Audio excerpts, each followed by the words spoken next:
My guest today is the force of nature known as Tamara Lackey. She's a portrait photographer, a show host, an author, a mom, a wife, a thinker, a seeker. The descriptions of her work as expressive, soulful, funny, and beautiful apply just as much to the woman as to her photographs.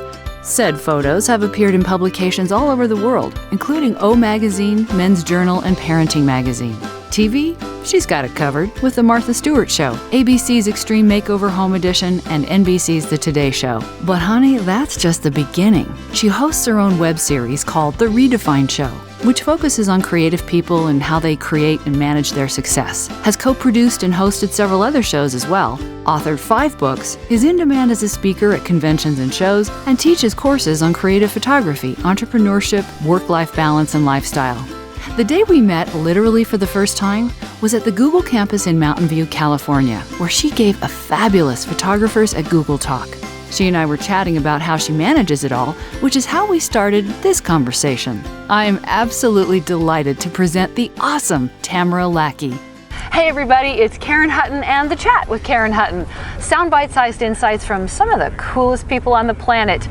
Tamara Lackey. Dun, dun, dun, dun. Dun, dun, dun, dun. I'm here, we're actually on the Google campus because Tamara just gave the most phenomenal photographers talk at Google. People are walking by and talking, and this is what happens, you know, when you're outside and you're us and we're chatting. And it was a phenomenal talk. And I loved it. I didn't get a chance to really tell you that. It was really, really good. I learned a lot. In fact, I'm a landscape photographer, and by the end I was like, I'm ready to be a portrait photographer. That's how good she is. So, gosh. So in the intro, as you heard, okay, photographer, speaker, mom, not necessarily in this order, teacher, what am I missing? Wife, okay, that's a whole other show. You just managed to do it all. Well, not really. I managed to try it all. Well, yeah. And well, you don't do it all at the same time. Correct. Of course. Exactly. But we were having a conversation earlier that I thought was really interesting, because the question when you do lots of things like this, and you do a show, which is we're also going to talk about because I love that, and somebody's going to come by and ring a bell, which I love. Anyway, so here they go. We'll stare at him. And there he goes.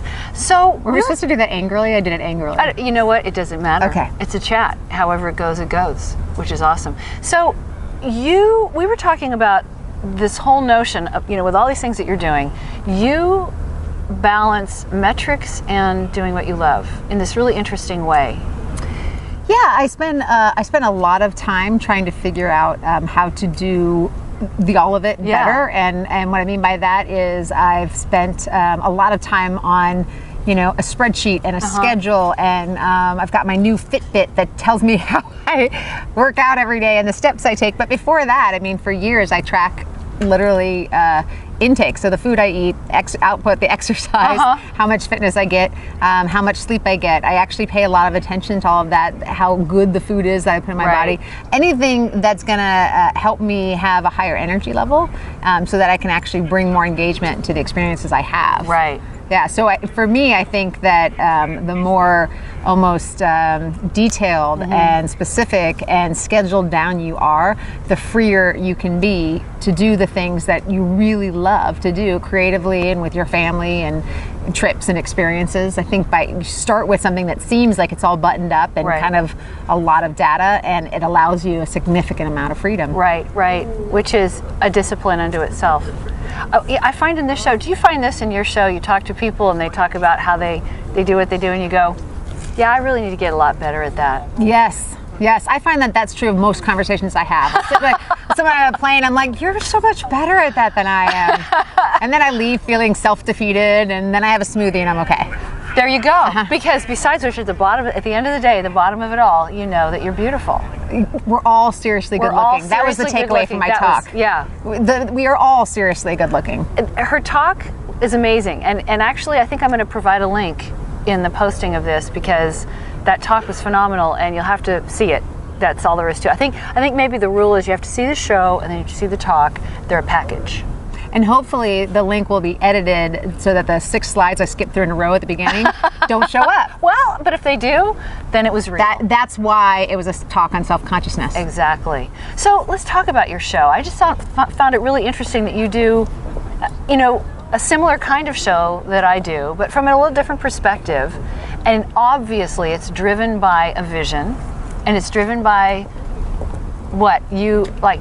What is behind it? Sincere interest on how other people are making it work. Yeah, me too. Yeah. Yeah. So that is it. So I have interviewed people from sports athletes to sports anchors and musicians and comedians and actors to photographers and filmmakers and directors. And what I find is anybody who's at the top of their creative field, after doing this for 3 years and talking to so many people, it seems to not matter what your discipline is or what your genre is. Most of the people who are doing well seem to embrace the same principles. Exactly. And you find that time and time again. And so it's been very educational for me, sitting down and saying, give me some ideas on how to be better. Right. And then filming it and putting it out there. And things like, you know, you hear people say, for me at least, sometimes I have to hear people say it 5, 6, 7 different ways before I'll wake up on a Monday and say, oh, yes, I get it. Yeah. So that's a lot of just beating into myself that repetitive message. So I finally it clicks for me as well. I love it. I think we do and teach and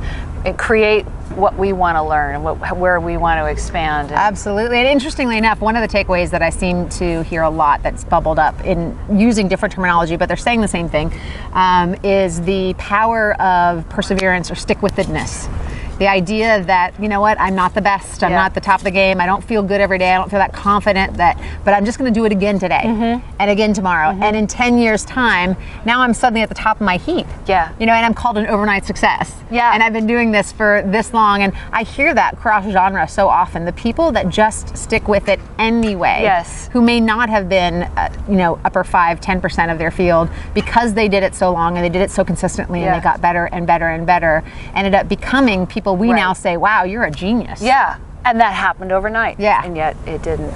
So out of all of this, we're going to talk about your photography, which, you know, maybe should have been first because you're so phenomenal, but you're so phenomenal in so many ways. With all of it, normally I would say, you know, what's your legacy? What are you trying to accomplish? What are you trying to do with all this? Like, where do you want this to take you? Like, do you have an ultimate vision? Do you have a feeling? Do you have what's kind of driving this bus of all these things that you're doing? This may sound a little lame, but I truly want to just be happy every day. Yeah. I really do. I want, like, at the end of the day to feel like, okay, I had that conversation and it didn't go well and I thought it'd go better and it made me cry, but tomorrow maybe I'll try it this way. And then and that's that. And I had that photo shoot and 75% of the shots were awesome, but these did not come out, and why? So I'll study the metadata, I'll look at the lighting, I'll figure out what I missed with the interaction and try to do it better the next time. Or, you know, I read my child to bed that night, but then I went 4 nights and I didn't, and I realized I didn't feel as good those times when we didn't have that quiet alone time together. These things just kind of stack up. You know, some of those experiences, you know, my husband and I, one of the reasons he came out with me to come out here to California was that we're celebrating an anniversary of having spoken for the first time, and we have now like a weekly date night that we hold pretty sacred. Oh, that's fantastic. We're taking a weekly date series of days and nights while my parents watch the children right now. You know, we have done that with our relationship significantly. I think the goal at the end of the day is simply to figure out how to be happier every day and have that add up to something that means something in these different areas. And that means investing time and energy into the things you're passionate about or things that you really want in your life and focus on those. Because I've also heard it said, you know, the people again who have made all this work is what you don't put your attention on goes away. What you appreciate appreciates. Yeah, and things that bother you rather than, like, I know a lot of people will say, well, this bothers me, so I'm really going to work on it and fix it. But there's an understanding that the more you focus on something, even if it's in the spirit of fixing it, you're prolonging it. So you're just That's interesting. Yeah, it's really interesting. So only focusing on the things you really want to have happen tends to, as I talk to more people, make it happen. Yes.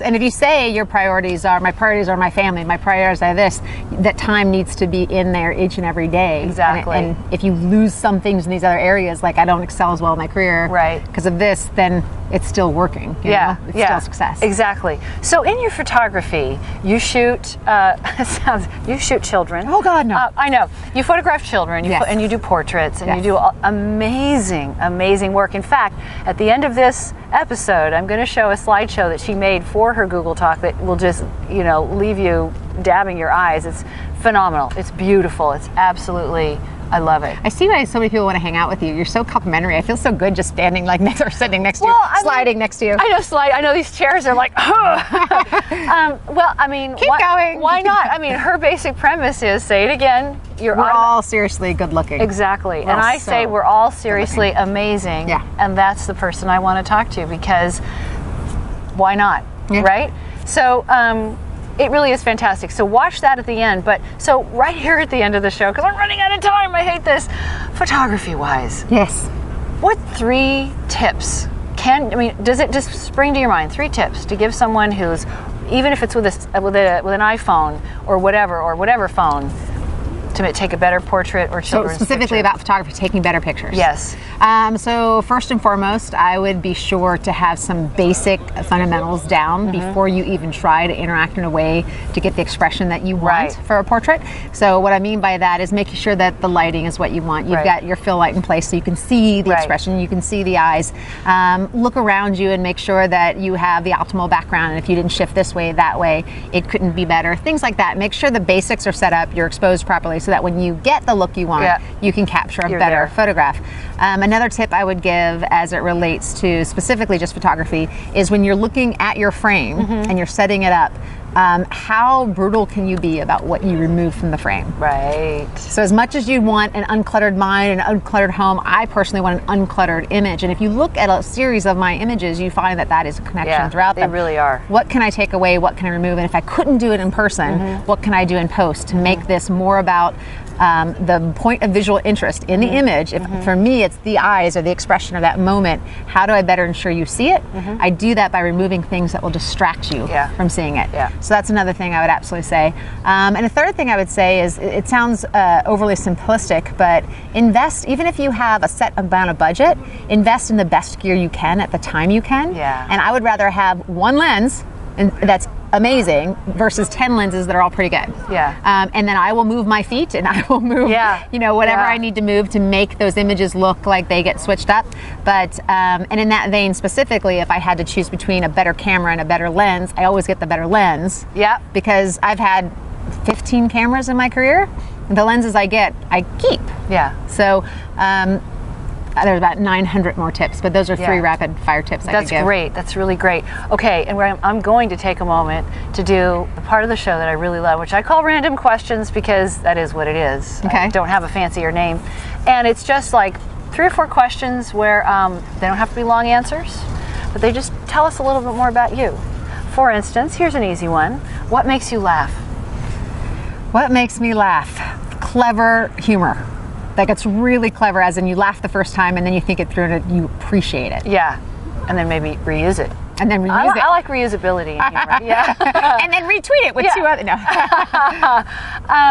What keeps you awake at night? Feeling like I didn't do well enough. So you're kind of a perfectionist? I try so hard not to be, and then I don't do very well at that. I think we were identical twins separated at birth here. What do you hope your children look back, and I'm always trying to avoid saying what do you want your legacy to be, but what do you want your kids to look back and go, wow, Mom was loved me. Loved me, like she was affectionate with me, she hugged me, she gave me a break. That's huge. That's what I want. That's huge. Then that's what they'll get. They really will. And what at this point in time do you know for sure?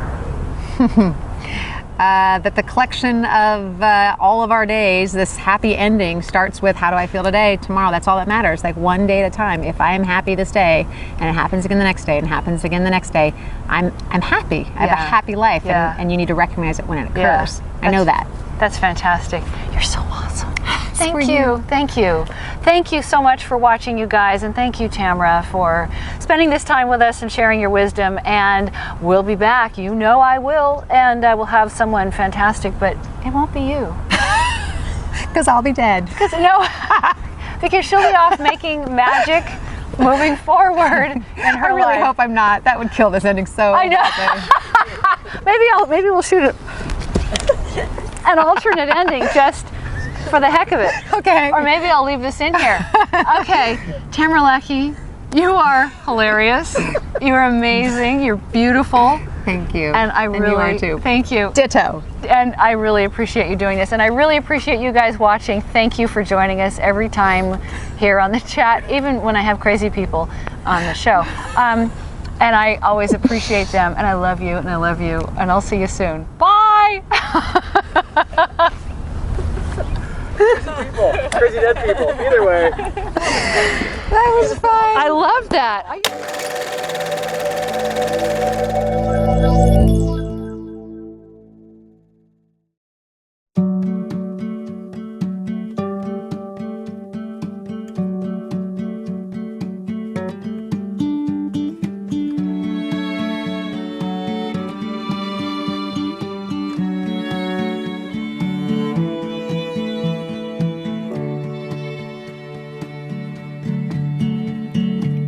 I heard you say that you wish I stayed an older version of me, long before my change.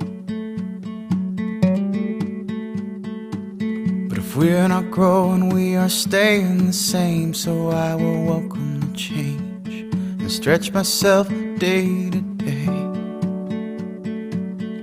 We're entitled to change.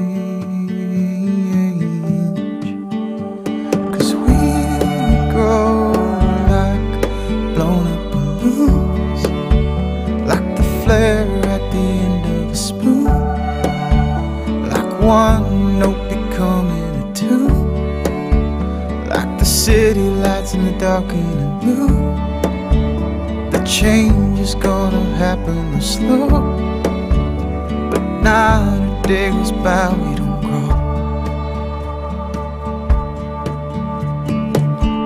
If a seed can grow into a tree, and if that tree can grow leaves, I ask, how is that different than me? 'Cause we both breathe and we come from the dirt, and that's where we will return when both of our seasons fade. We're entitled to change,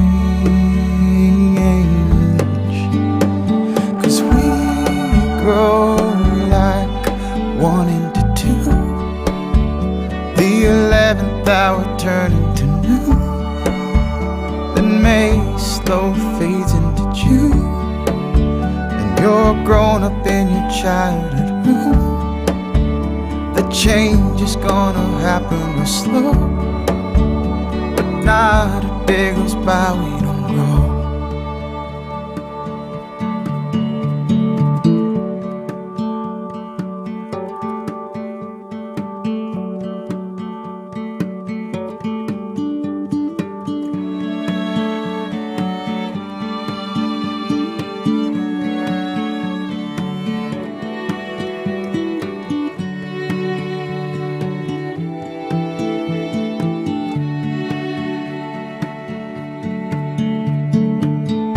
We're not growing, we are staying the same. So I will welcome the change and stretch myself day to day,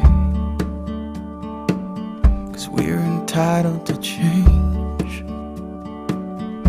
We're entitled to change.